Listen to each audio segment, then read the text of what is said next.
with this pink, and I'm gonna make it so that Ahri can't walk through me. And look what Ahri's doing now. Look how much time she's wasting. That being said, Tryndamere is a very good champion. I think Tryndamere is very good right now, but he's just not good at like actually 1v9ing. It's not one of his strengths. Like teamfights are hard to play if your team doesn't do anything. But you can still carry teamfights even if your team sucks as some other champions. Yes. So Tryndamere when he goes in, it's hard in. You can't get out. You can actually, but it's not easy. And that's the thing, you're useless after you go out. So getting out doesn't really matter. That's the point. So mostly you can still get out, and there's fights where I go in and I get out still, but it doesn't do anything because I can't do anything after the fight. Oh, enemy top is caps. Okay, this is a fucking caps going 0-20 kind of angle. Because even though he's good at this game, of course, a Riven's like caps Riven sounds like yeah, okay. Caps has one game of Riven and he went 1-8-0 on it. I fucking knew it. This is a caps solo carry for my team kind of angle. Let's go. Ghost time! Yo, Emi. Why don't you do it instantly? She 100% gets knocked up and we get her flash. Why do I even need to tell you to do that? Why do I need to even ping that? Why don't you do it immediately? Oh, it's fine. I feel like this should be a bit illegal what she's doing. Ghosting.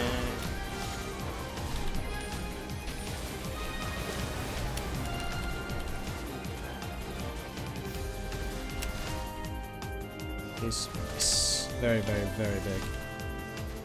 Big stop. Let's try by recount. That, like, yeah, that forces her to stay in lane, which is really good because she has no mana.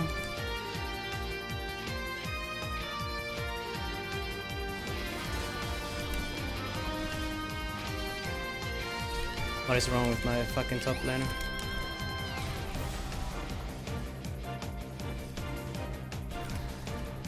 Oh my fucking god! Yo!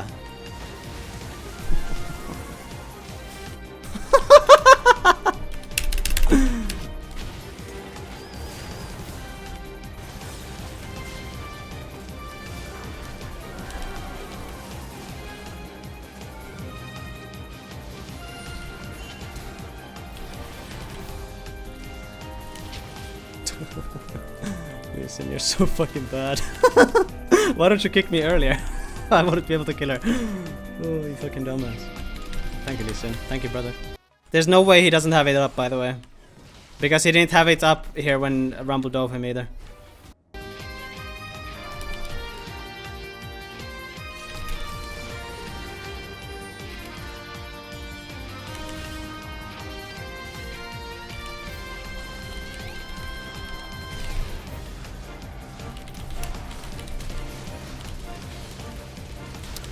Dude, where's the fucking cooldown? She has no cooldowns. It's unreal.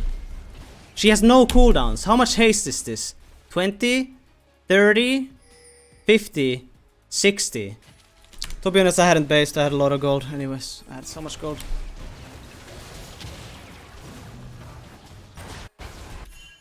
My team is so fucking bad again. It's crazy.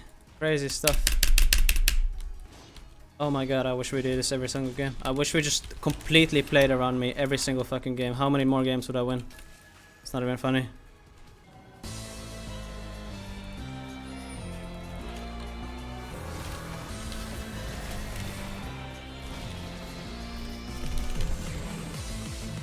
Make them all play.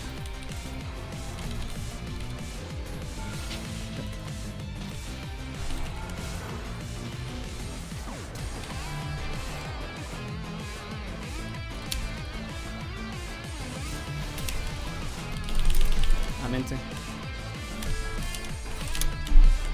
That's totally my fault.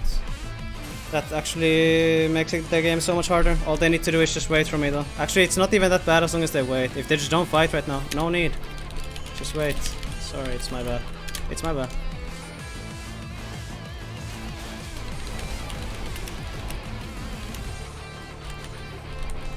Okay. 80 flashes up.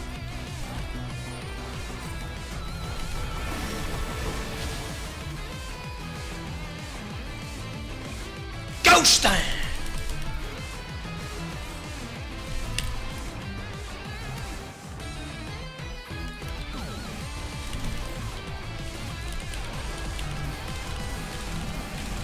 Oh my god. Nobody saw that. Nobody saw that. Nobody saw that. Nobody saw that. Nobody saw that. Nobody saw that.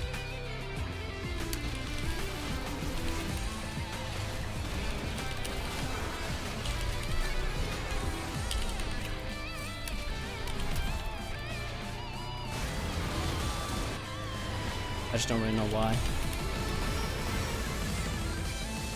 I don't really know. I don't know why. For honest.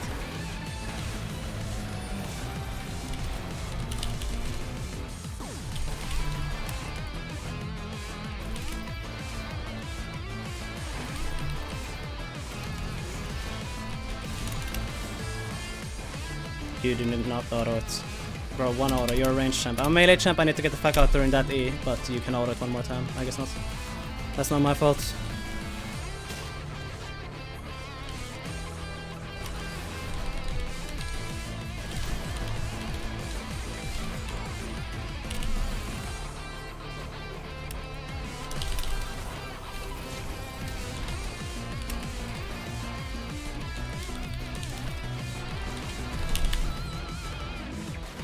Let's fucking go. We won a game. Let's fucking go. That's a tuber, baby.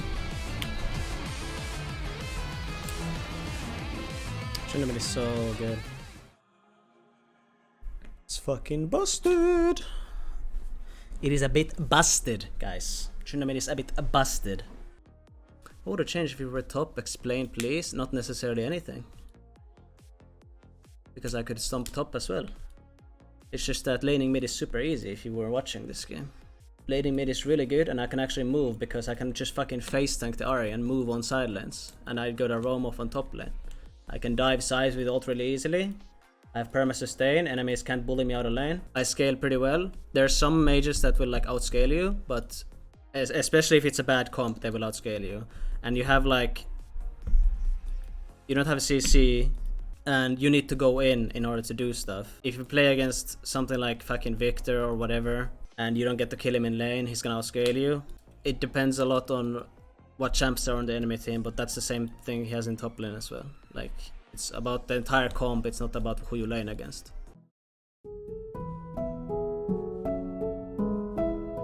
Vittuun paskapeli! Vittu saatana!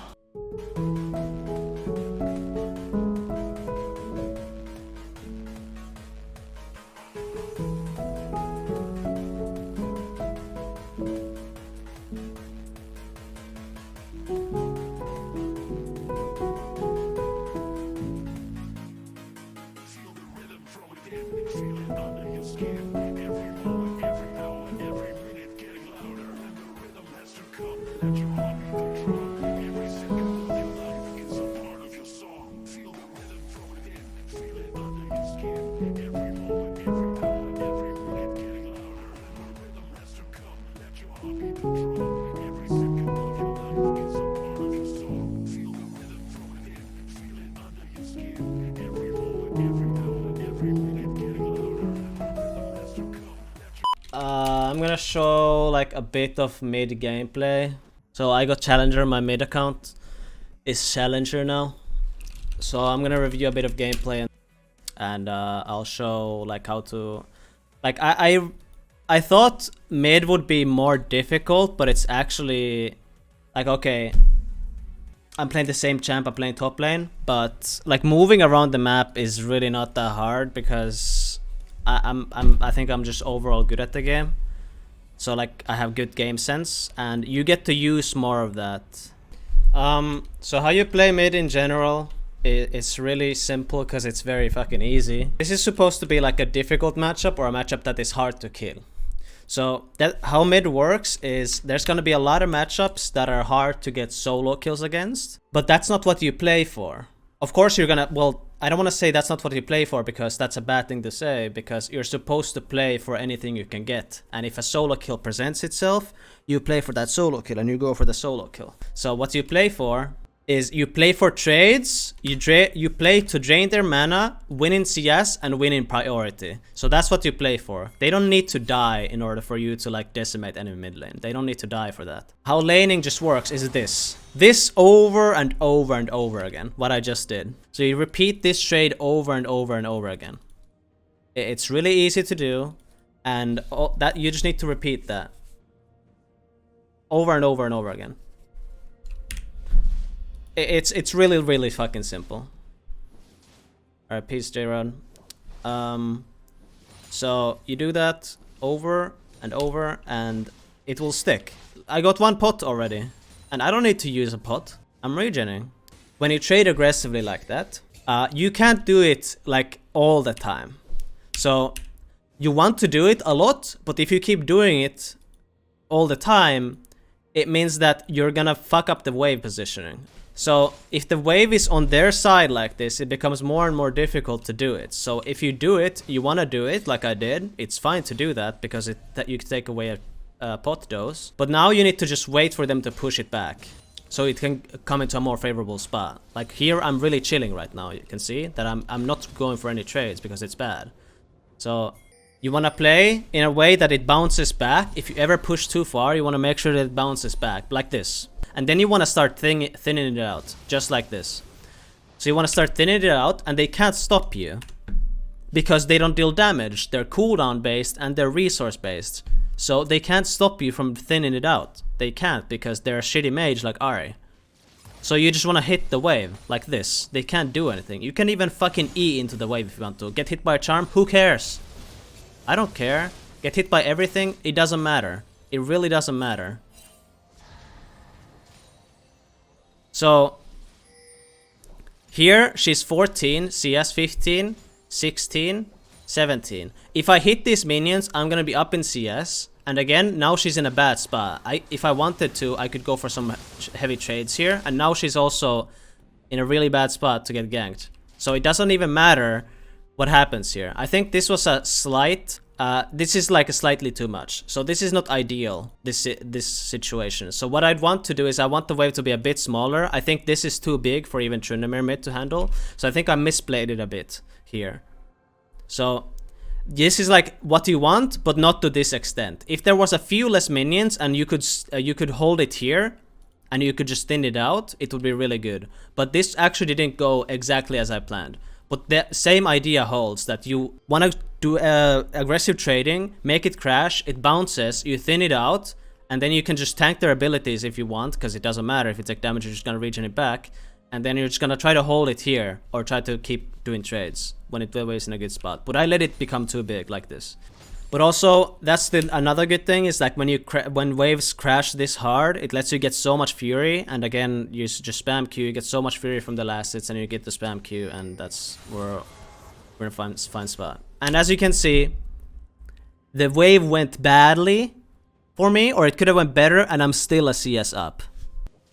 So again, what I talked about being able to contribute to the game, there's a fight going on, and you're always healthy. Right? You always have HP, so you can always contribute to these fights if you want to. And it's not that difficult. You just look at the map a bit, and you just, if there's a play happening, you go and do it. I go into Fog of War, and Ari is scared as fuck because she has no ult or flash. So I'm just gonna sit here with this pink, and I'm gonna make it so that Ari can't walk through me. And look what Ari is doing now. Look how much time she's wasting. The Donghwap made a video with MagiFelix, and MagiFelix said that when he plays mid lane, it's not always about roaming, it's about threatening to roam. And that's exactly what I did. I walk into Fog, I threaten my move, but I'm never gonna make that move anyway. I never intended to walk past this line. I want to stay close to the minion wave so I can just go and keep farming. But the fact that I did this move made Ari do like zigzag here, and then go here, and then eventually go like, okay, now Trina's back in lane, now I can just walk back into lane. But she needed to take the long way anyways. So I get a plate, I deny gold, XP, minions, and time, and I get 2 plates actually. And now I can just fuck off. I would go for plate, but Ari shows up, so I spin over, and now I take Lee Sin's camp. So again, Tryndamere is really good at just going in and taking camps, especially once you get Noon Quiver and some attack speed. you can take like raptors really easily, and you can just heal off of them as well really well because they give you so much fury. Okay, and again, it's like moving on the map is so fucking broken because you can actually have control over what happens in the game. So a play is happening bot, so I just move here. And I take 2 kills. Yeah. It's really, really, really strong to play Tryndamere, also because it's really easy to dive. You can dive, especially top lane. It's super easy, like I did with Caps earlier against him. It sucks that the Rumble took aggro and griefed it, but that was a super free dive, right? Like this prime example of like how good it is to just go sides, push mid, take camps potentially, go and dive sides with ult. You have perma prio in mid, you can't be bullied out, yada yada yada. It's really, really strong.